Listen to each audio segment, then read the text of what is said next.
This is the Therapy Chat Podcast with Laura Reagan, LCSW-C. The information shared in this podcast is not a substitute for seeking help from a licensed mental health professional. And now, here's your host, Laura Reagan, LCSW-C.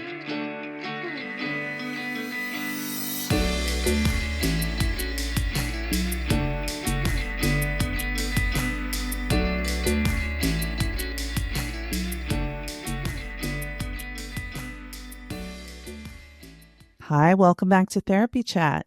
I'm your host, Laura Reagan, and today I am back with my friend and fellow integrative trauma therapist, Amber Trejo, LMFT. Amber, thank you so much for coming back to Therapy Chat today. Thanks so much for having me back. It was so fun the first time, and I'm glad that I could be back. Me too.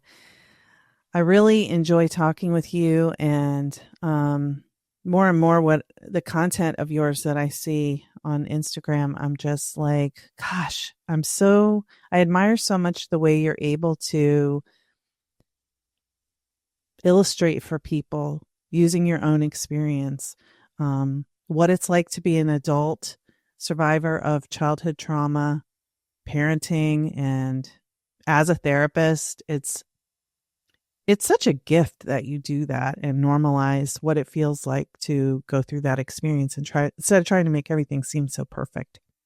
Thank you so much. Yeah, it's hard, but I do feel like the more that I do it, the more it comes a little bit more naturally to think about what I'm feeling and to share that in a way that feels safe for me, that might help other people understand that these feelings are really universal to complex trauma survivors and that they're not alone in the feelings that they're having. So I love that you appreciate that. Thank you. Yes, it's so valuable. It's so valuable because, that our culture is like, I used to have this problem. I healed, and now you can too. I'll tell you how, because I'm got it all figured out. And it's like, Come on, that's not real. Yeah. So, yeah, I always think like I'm not a before and after. I'm like a before and during. And this is my during, and I don't have it all figured out. And so letting people in on that, it is very vulnerable, but it's also so necessary in today's world because you're so right. It's like a transformation Tuesday. I mean, it is Tuesday, transformation Tuesday world, right?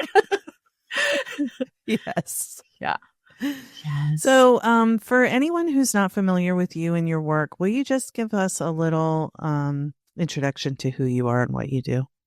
Yeah, I'm Amber Trejo. I'm a licensed marriage and family therapist. I specialize in complex trauma and CPTSD. And I love, love, love working specifically with parents who have had their own complex childhood trauma and have high ACEs scores, and are trying to figure out and learn to navigate all of these things and experiences that come in parenting in different ways than they experience themselves. So that's my niche that I love working with. It's so beautiful. And by the way, for many years, I have wanted people to understand that one of the reasons why parenting is so hard is because of the ways that you were not parented the way you needed to be, you meaning everyone. Because, in past decades, people didn't understand what we do now about trauma and attachment. And you have a program. Tell people what you're offering, because I don't know exactly when it closes, but hopefully this will come out in time for people to join. Yeah. Thank you so much for bringing that up. I didn't even think about that. I'm like, yeah, I should. That's a good thing to talk about. So my current program is closed. It closed January 7th, but I am going to keep it rolling because I had a really good turnout and I feel like it's something that's really needed. And the program is specifically for moms who experienced complex childhood trauma. And so it's like a parenting course. However, it's mostly about how to navigate those wounds that you're healing from your own childhood. And so that you can then show up as the parent that you need to be for your child. So it's not so heavy on the parenting advice. Like, you need to do this, you need to do that. I always tell my clients, I am not a parenting expert at all. But I am another complex trauma survivor who's a mom who's had to figure out how to navigate those wounds. And I don't feel like there's enough parenting support out there for moms who've had, and parents in general who have had complex trauma. And that there's plenty of parenting courses, but to, address the wounds and not just say, and you have childhood trauma that you need to deal with also. So here's how to respond to your child, but don't get activated or stay regulated or whatever. Yes. You need to co-regulate. And how? I don't know which way is up. Exactly. I can relate to as a parent, when my kids were little. Oh my gosh. Yeah, me too. So that's really what I go through. I go through just what I feel like are the pillars of healing from trauma.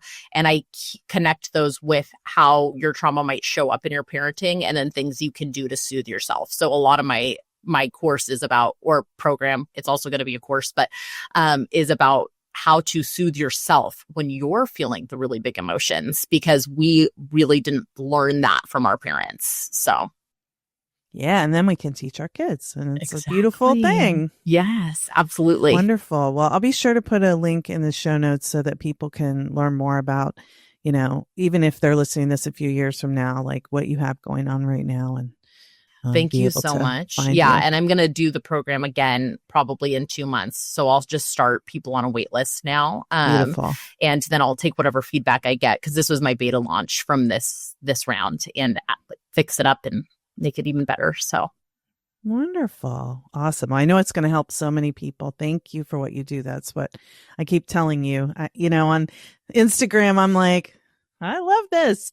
Please. I love your support and encouragement. It's so, it helps me so much, because it does feel really vulnerable. Like, I think the post that you had responded to about the grief was a post that I had made, and I felt that felt vulnerable to me. And so I was a little bit like, okay, just go, post it. But it is hard sometimes. There's that line between,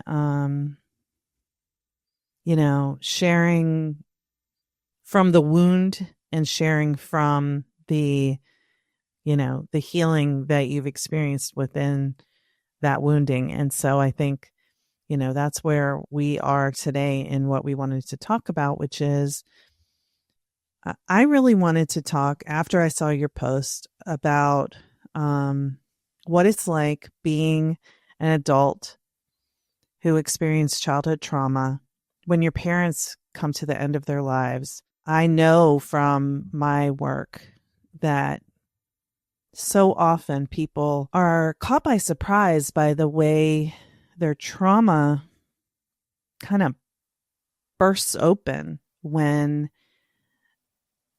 their parents pass away. Either they didn't know they had this trauma, or they knew and they think that, we weren't close, so it won't hurt me when they pass. In fact, it'll be a relief. But, there's a lot of surprises in that process. And I was hoping that through talking about both of our experiences, that can help people kind of understand what's common and what's typical in this type of experience, and feel less alone in what they're going through, and also know when they might need more support and they're trying to kind of white knuckle through, they could find more comfort if they were to receive support. Absolutely. Yes. I love that. And have you shared with your viewers that your dad has passed away recently? Yes. So I don't know if everyone who's going to hear this episode is aware, but yes. And this is January, so back in November, just a couple months ago, I lost my dad. And for me, my dad was 84, so it was certainly not unexpected, but and there was kind of a long, for people who've listened to the podcast for a while, I've talked about how there was a period where I almost lost one of my parents, and then they didn't pass. That was my dad.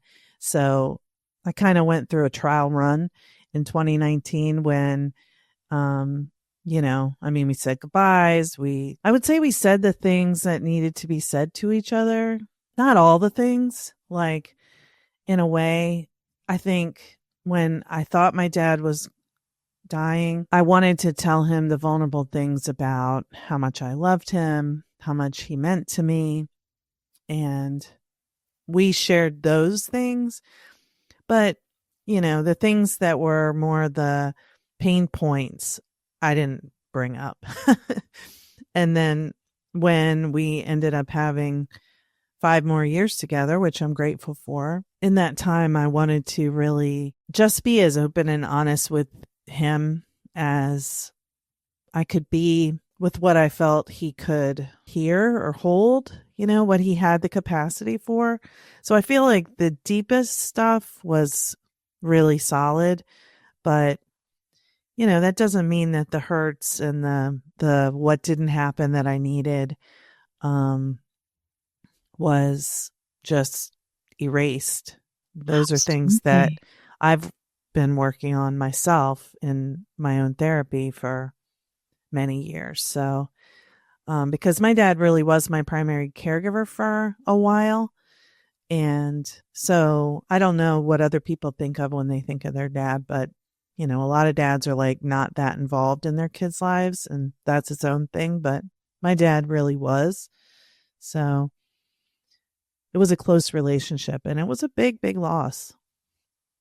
Yeah. And it brought up a lot of my childhood trauma, even though I had been working for years in therapy on those things. So that's partly what I wanted to kind of like talk about, is how I don't know if there's a way to not have it be bringing up your attachment wounds and your trauma wounds, when you lose your parent, because they're an attachment figure. Absolutely. And I love that you voiced it like that, right? Because as you said it, you're like, even though I've done all of these years of work, right?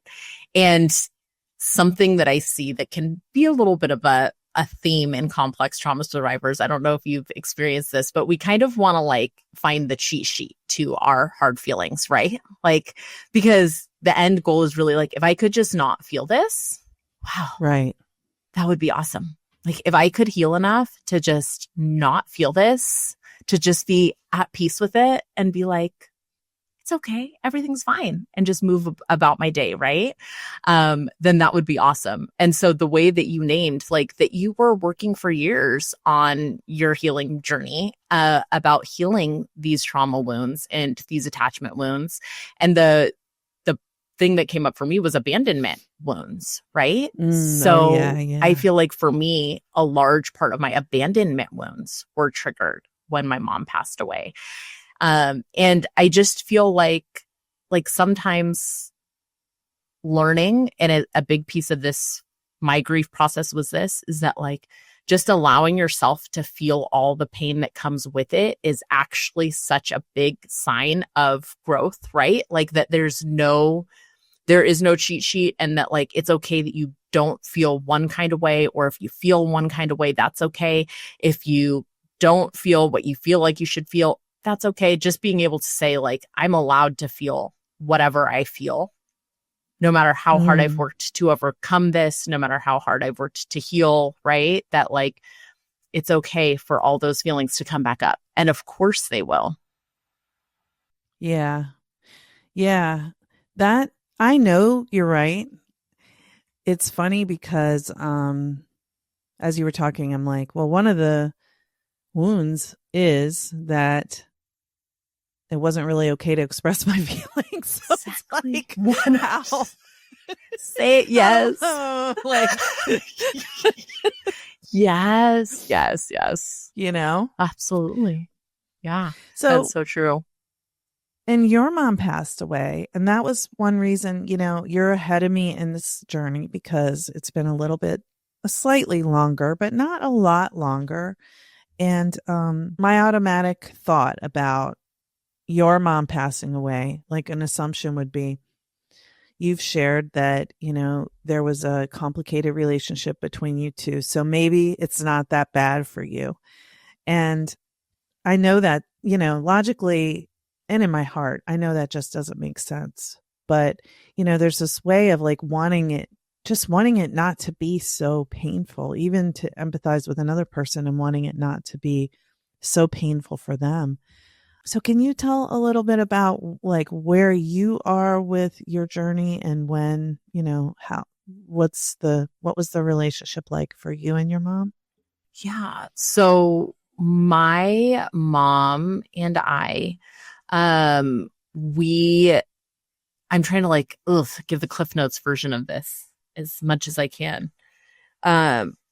So my mom was a single mom, and my dad left when I was 8 years old, and she was and could be very physically and emotionally abusive. She also struggled with alcoholism, and she was married several different times after my dad. So she would always kind of be with the next guy. So she was always out and about, she wasn't at home very often. So I experienced a lot of abuse and neglect.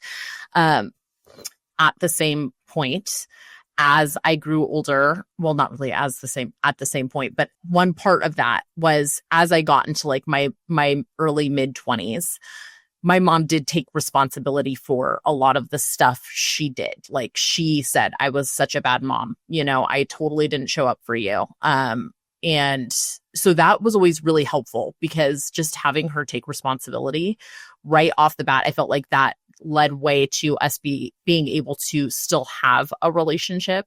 But of course, I was still severely traumatized. And before I became a therapist and had my own children, I didn't realize the depth of not how bad what she did was, but just kind of how impactful it was, seeing my own kids.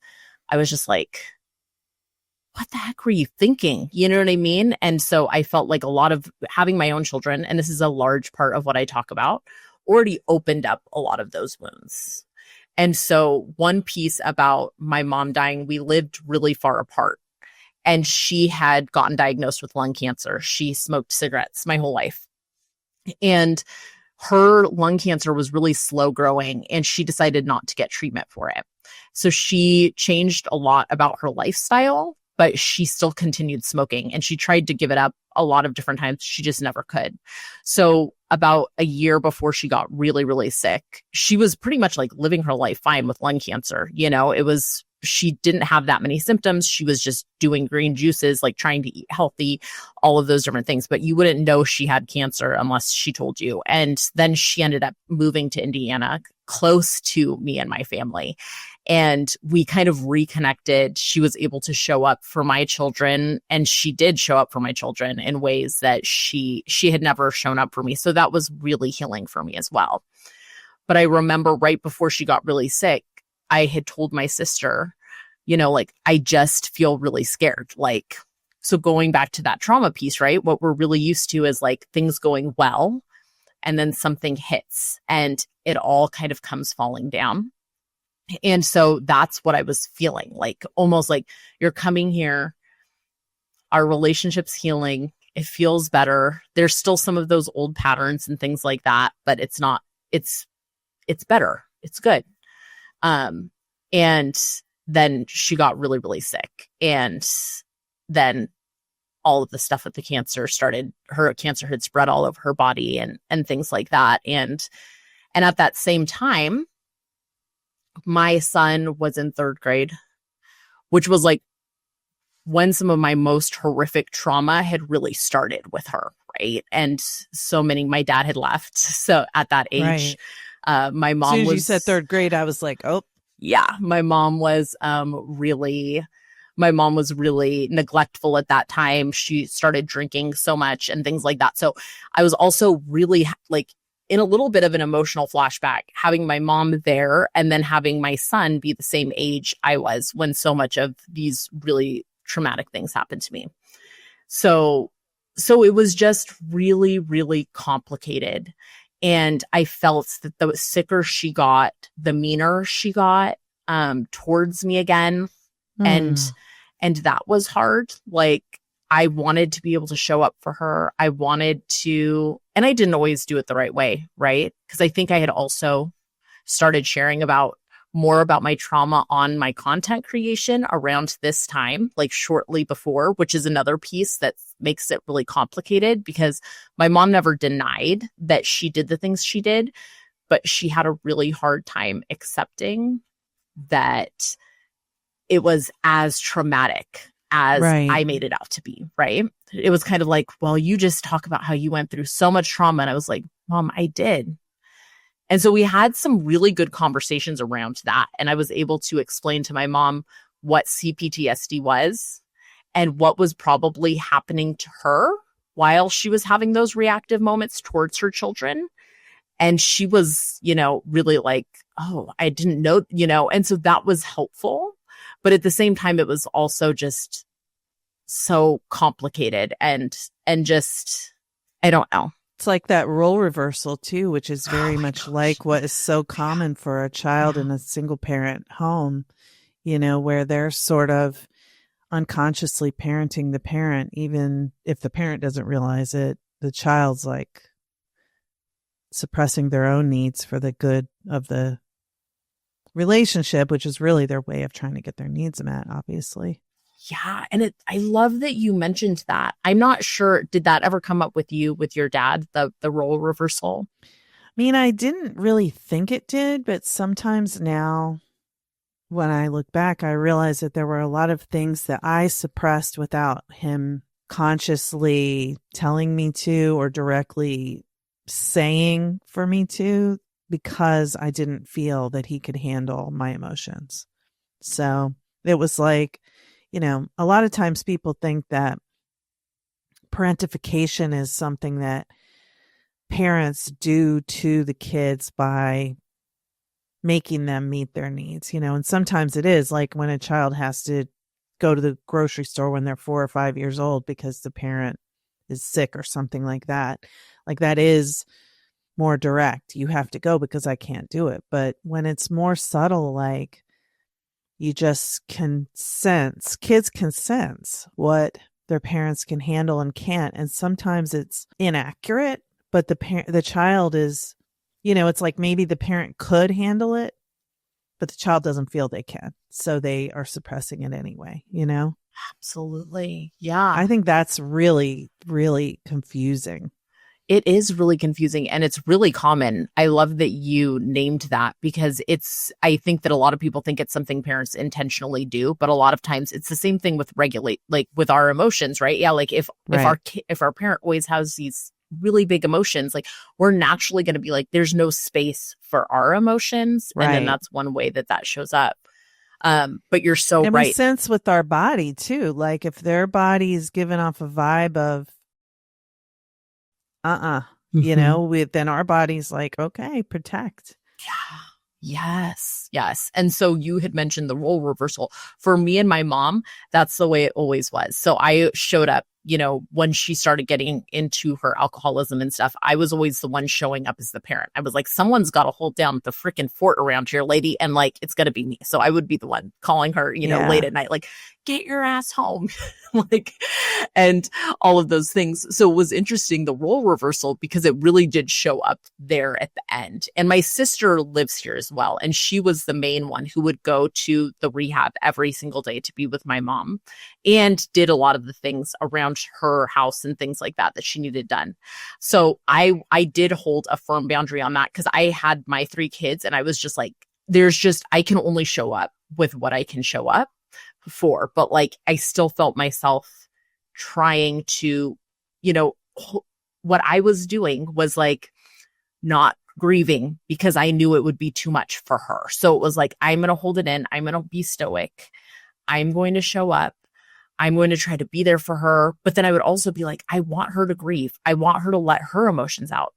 So I would be like, what's your favorite worship song? My mom was a Christian.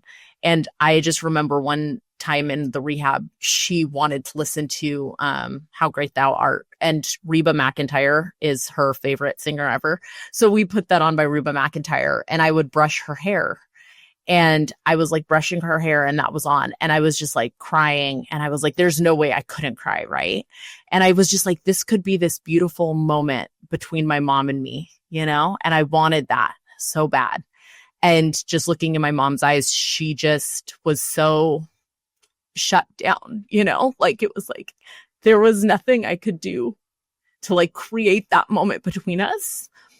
And she wasn't going to be the person. And that sounds like I feel selfish even saying it because like she was dying, but I was still like her daughter. I guess I just like would hope that she would be like, my baby girl, come here. I love you so much. This is so hard for me too. I'm going to miss you so much. I'm so proud of you.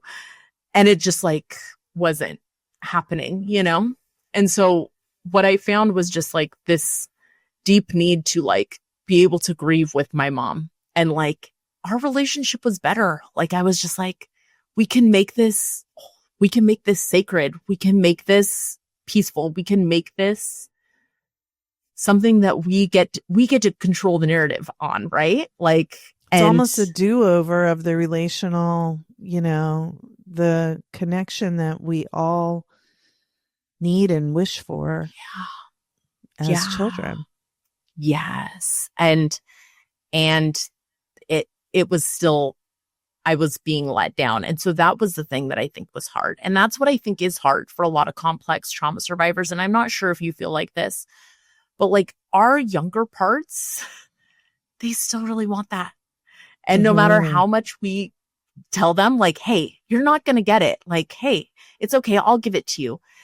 When we're around our parents and something hard is happening, those younger parts like long for that comfort. And so that little Amber inside of me was just like, I want my mommy. Like, I'm terrified. Like, I don't want her to go. Like, I can't live without you, And no matter how much 38-year-olds Amber like could be like, we're good. I'm like, I've got this under control. I've done all this years of healing work. Like, no, that little Amber was showing up full force, Yeah.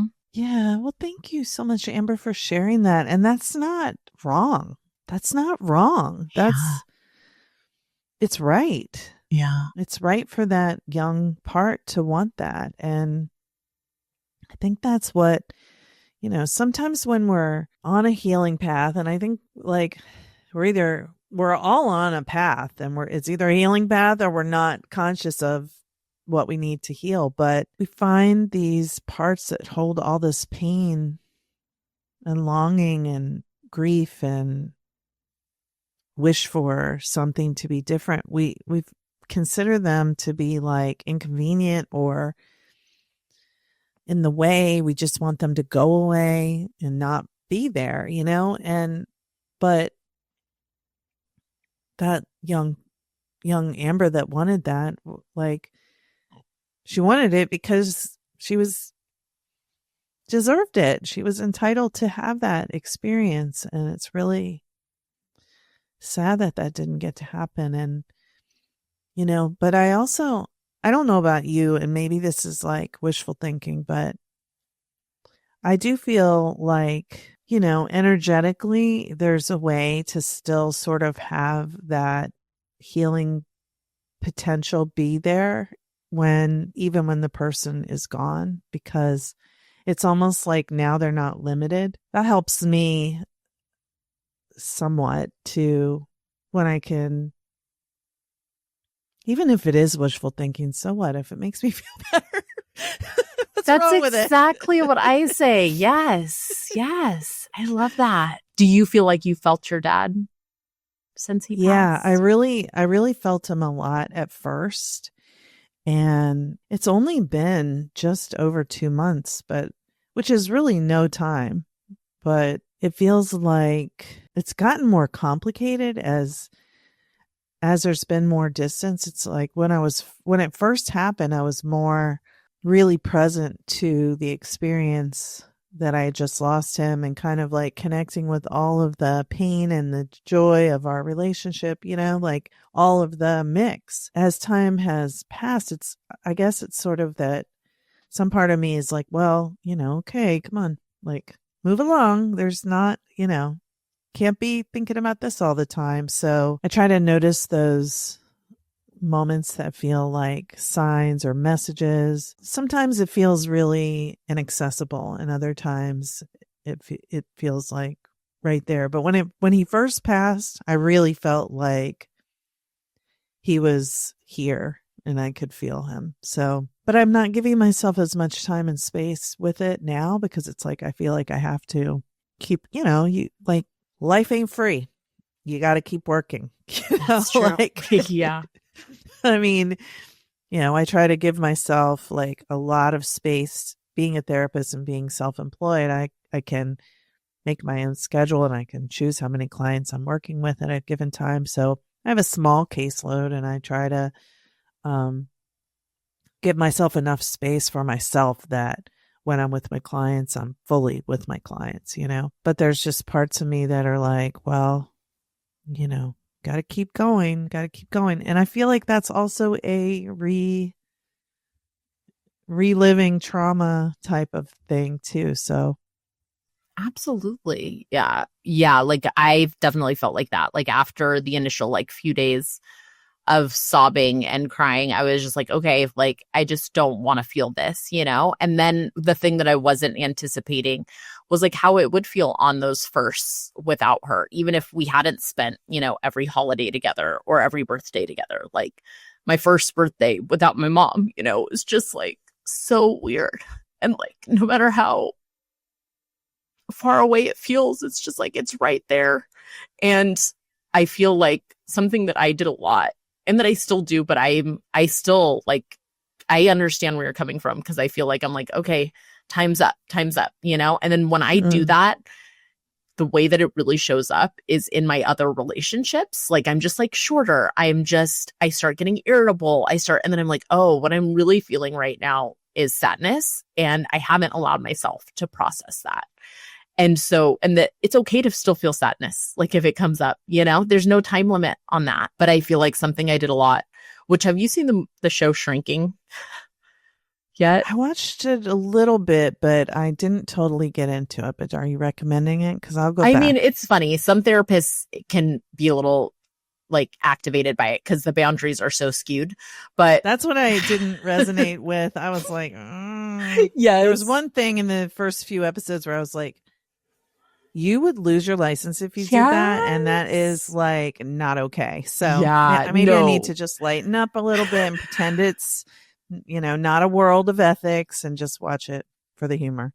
Yes. And it is really funny, but it is very like definitely totally unethical and they're problematic in lots of ways. But one thing that is on there is his friend talks about like kind of like giving yourself 15 minutes, putting on a song that makes you think of that person and just letting yourself grieve as hard as you can or like feel that sadness or maybe even like what you were talking about, like feel that connection to that person, right? Like I would put on a song.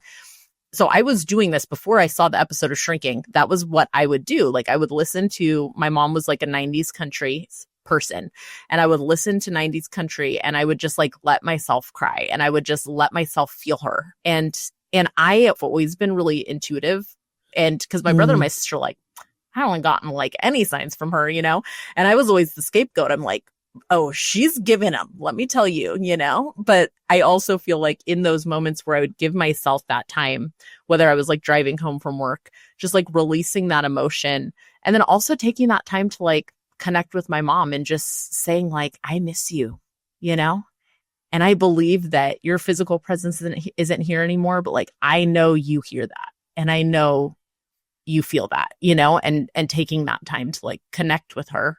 It's been really, really special and important. I know we're out of time for now, but I'm so grateful for you sharing that and normalizing the ways of noticing messages or connection or signs of, whatever we want to call it. People have their own beliefs, but it helps me feel better to know that you have a similar experience with that. Yeah. Amber, I wish we had more time for now. But for now we don't. But I wish we had more time so we could go more into this. But for now, tell people where they can find your program, course. Yeah. So you can find me on Instagram at integrative trauma therapist. And then you can sign up for my parenting course or program at www.theintegrativetraumatherapist.com. And I just want to tell everyone who's listening that I looked at your website and there's so much good stuff there too. So you don't even, lots you of don't free even stuff. know. Yeah. So Yes. Amber, thank you so much for sharing and just your open heart. I really appreciate you. I appreciate what you're doing. It's really making a difference. So thank you very much. Thank you so much. And thanks for talking with me and sharing some about your grief and your story. Thank you for wanting to know. Thank you for listening to Therapy Chat with your host, Laura Reagan, LCSW-C. For more information, please visit therapychatpodcast.com.